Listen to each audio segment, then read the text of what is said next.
So tonight we're going to continue with the feast days. And we covered Passover, which is in the spring, the 3 feasts in the spring. And then we covered last week the Feast of Weeks, also known as the Feast of Harvest. And in the New Testament, it's known as Pentecost.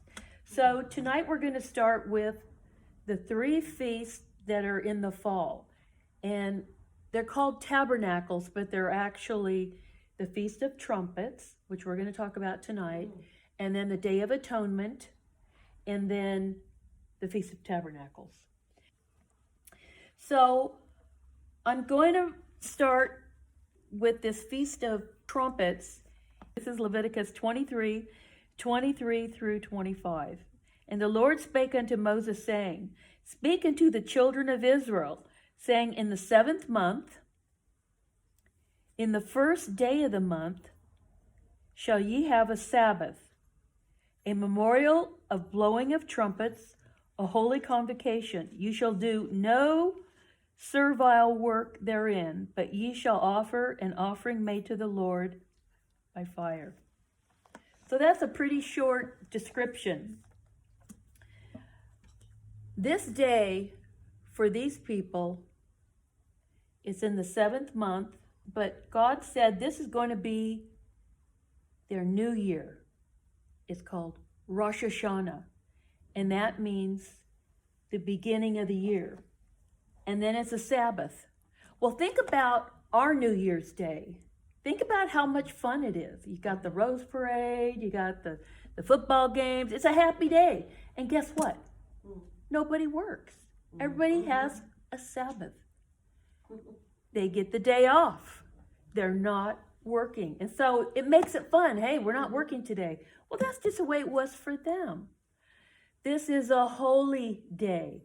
Holy day. Holiday. That's where we get the word holiday. So when you think of a holiday, it's a joyful thing. So these holy days were joyful things for them. So when it says a Sabbath, it's like, all right, we're not working. And then the memorial blowing of the trumpets. And of course, the sacrifice by fire. So in Exodus 12:2, we have the religious year starting with Passover. And this is a civil year starting on the 1st day of the month. And this 1st day of the month is important to God because they have a feast every single month on the 1st day, and it's called the New Moon Feast. Okay, their calendar is based on the moon. Ours is based on the sun. So at the beginning of every month, they're going to see that little bitty sliver of a moon. And that's where they're going to know that the new moon has started. And, you know, there's something weird. When you think about September, the word sept means 7. September is the 9th month. Okay, now you go to the next month. October. What is oct? 8. 8. But not for us. For us, it's 10. And then November. What is nov? It's 9. But for us, it's 11. Right. What about December? Dec. 10. But for us, it's 12. So all I'm saying is there's something screwy with our calendar. Yeah. That's all I'm saying. I just wanted to make that point. Okay. Now I'm going to read Numbers 10, 1 through 10. And this is going to tell us about the first trumpets that God ever asked his people to make. So Numbers 10, starting with verse 1. And the Lord spake unto Moses, saying, Make thee 2 trumpets of silver. I want to stop right there. What does 2 mean? Do you guys remember? 2 is the adequate witness. By the mouth of 2 witnesses shall a matter be established. So 2 always means it's an adequate witness. Like in Revelation, when they talk about the 2 witnesses. That's right. That's an adequate witness, too. Okay, we have an Old and a New Testament. That's an adequate witness. It's two testaments, right? That's what I wanted to explain about this number 2 and the 2 trumpets. And it says, of a whole piece shalt thou make them. Okay, a whole piece. That means you're not taking one piece of silver and making this trumpet, another piece of silver and making this trumpet. It's one piece of silver. And you're going to use that one piece to make 2 trumpets. Now, I want to tell you something that's similar to that. And that was when they were making the Ark of the Covenant. And when they were making the mercy seat, it is solid gold. And it's got the 2 cherubim with their wings covering. But here's the crazy thing. That was all made out of one piece of gold. It's not like they made the cherubims and then soldered them on. Nope. It's all carved out of one solid piece of gold. God gave those craftsmen special ability to do that. A whole piece shalt thou make them, and thou mayest use them for the calling of the assembly and for the journeying of the camps. So you think there's 2.25 million people, and they've got the tabernacle in the middle, and then they have a certain order with each tribes are going to be on different sides of the tabernacle. Well, how would you talk to 2.25 million people? You don't just yell out and say, hey, come on, everybody gather. So that's what they use these trumpets for, because that sound would travel and everyone would know what it meant. Verse 3, and when they shall blow with them, all the assembly will assemble themselves to thee at the door of the tabernacle. Verse 4, and if they blow but with one trumpet, then the princes, which are the heads of the tribes, shall gather themselves to thee. When ye blow an alarm, then the camps that lie in the east parts will go first. Okay, now they're talking about they're going to start moving. So they got to tell which tribe goes first. So they're going to do that with these trumpets. But when the congregation is to be gathered together, ye shall blow, but ye shall not sound an alarm. So they have, it's like the military. Okay, they use a bugle. And when the cavalry is coming, it's da da da da da da da da da da da da da da da da da.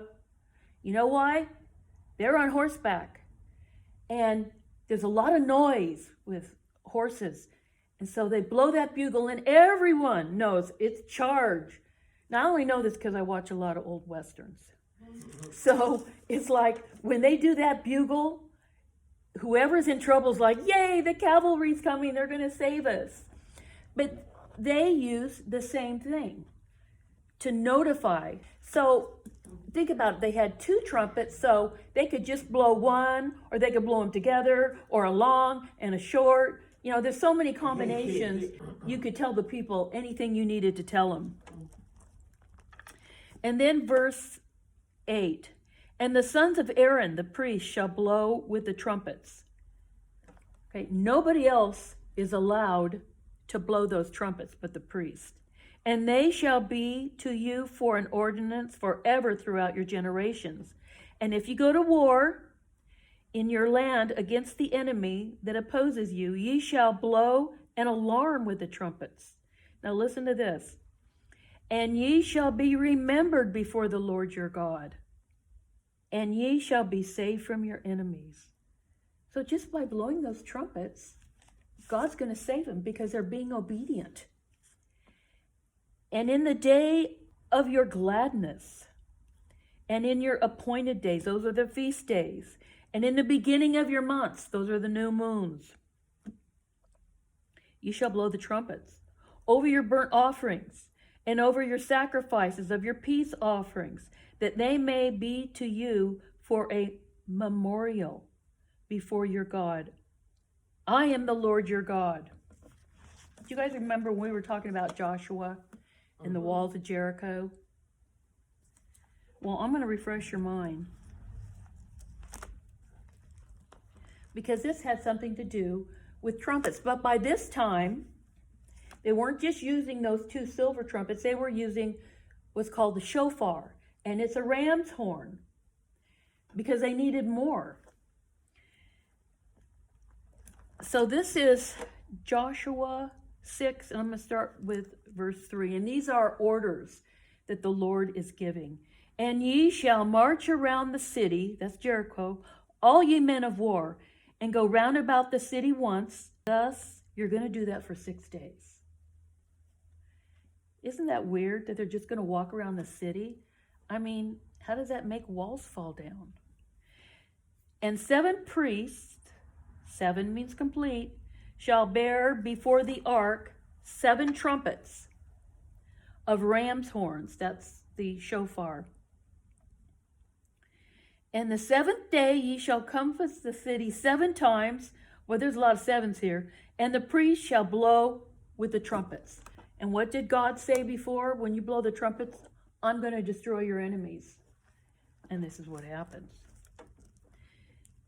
And it shall come to pass that when they make a long blast with the ram's horn, and when ye hear the sound of the trumpet, all the people shall shout with a great shout, and the wall of the city shall fall down flat, and the people shall ascend up every man and go in. And so they go in and take the city, but this doesn't make sense. Blowing trumpets and walking around and shouting, and the walls come down. Let's face it, it was God that did all that. And it was their obedience of doing this stuff that seems like, how can we win a war like this? They could, because God said he would listen and he would fight for them when they blew those trumpets. I wanted to tell you guys some more about that new moon.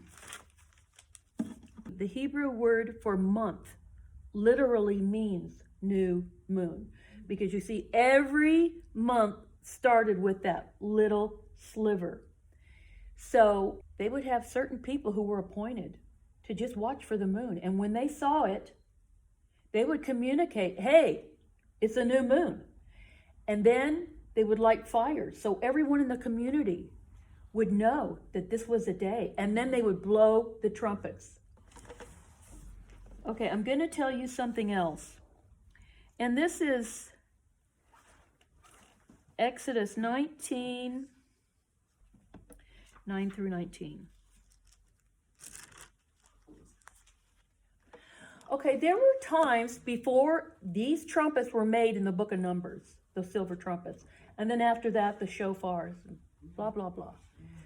But I want to tell you about a trumpet that is not produced by a human at all. And this is on Mount Sinai, when the law was given. And the Lord said unto Moses, Lo, I come unto thee in a thick cloud, that the people may hear when I speak with thee, and believe thee forever. And Moses told these words to the people.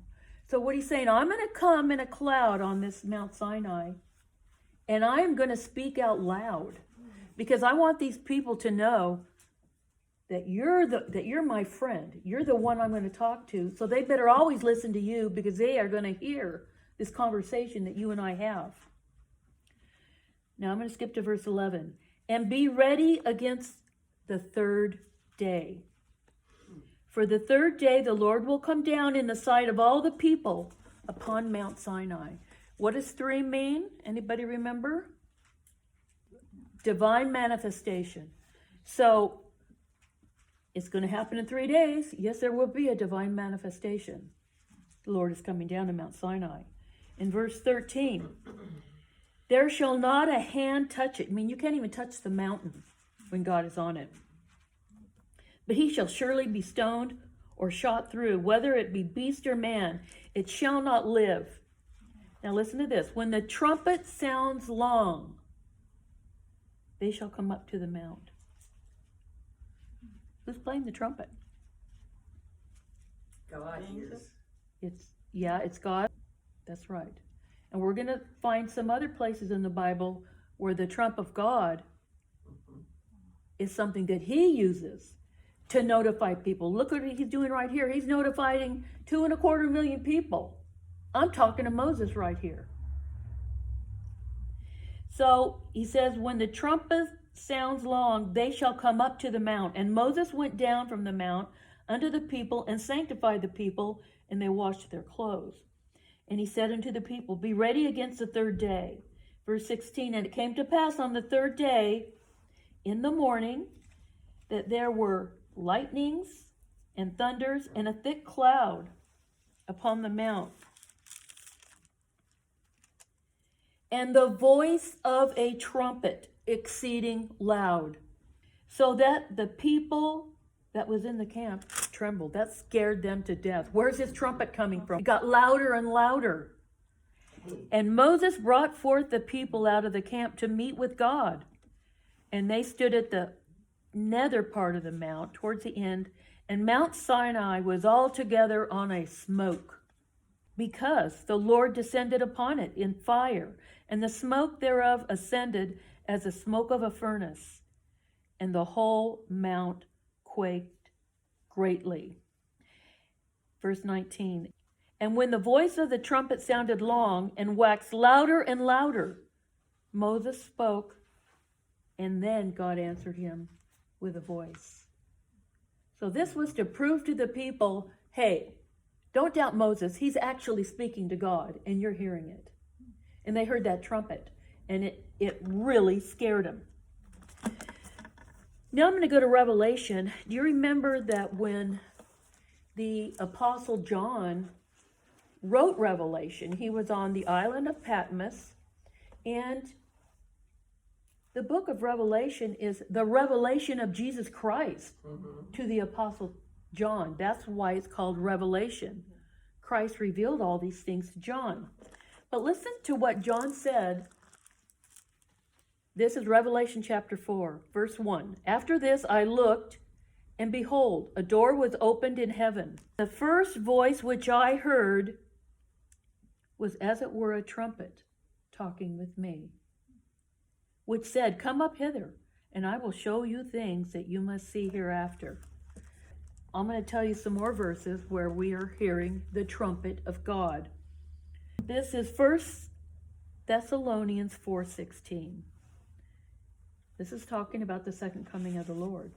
For the Lord himself shall descend from heaven with a shout, with the voice of the archangel. That means an archangel, probably Michael will be announcing, and with the trumpet of God. Mm-hmm. So this whole idea of trumpets came from God. And the dead in Christ shall rise first. You know that the dead are going to hear that trumpet? I said the trumpet was to notify people. This is going to notify those bodies that need to rise up to meet their spirits that are coming back. Now I'm going to read another verse about that same event. And this is 1 Corinthians 15:52. In a moment, in the twinkling of an eye, at the last trumpet. For the trumpet shall sound, and the dead shall be raised incorruptible, and we shall be changed. So here's the thing. Trumpets have a distinct sound. And when people hear it, especially God's trumpet, they know what it means. When he returns, everyone's going to hear that, and you're going to know he's back. Mm-hmm. You're going to know that. And so that day, that first day, that New Year's Day, is going to be the first day of their civil year. And so they're celebrating. They're celebrating. And he said it's going to be a memorial of the trumpets. A memorial of what? I think we have a day called Memorial Day, and we're remembering something, right? Well, what they're going to do by blowing those trumpets just on that day, which they blow them on the first day of the month anyway. But this one became a feast day because it's a memorial. It's remembering everything that God did for them all year long. It's a memorial. And it's a memorial that also says he's going to continue to do that. So it's all about God's care and his provision and his protection. Okay, that's going to be it for tonight.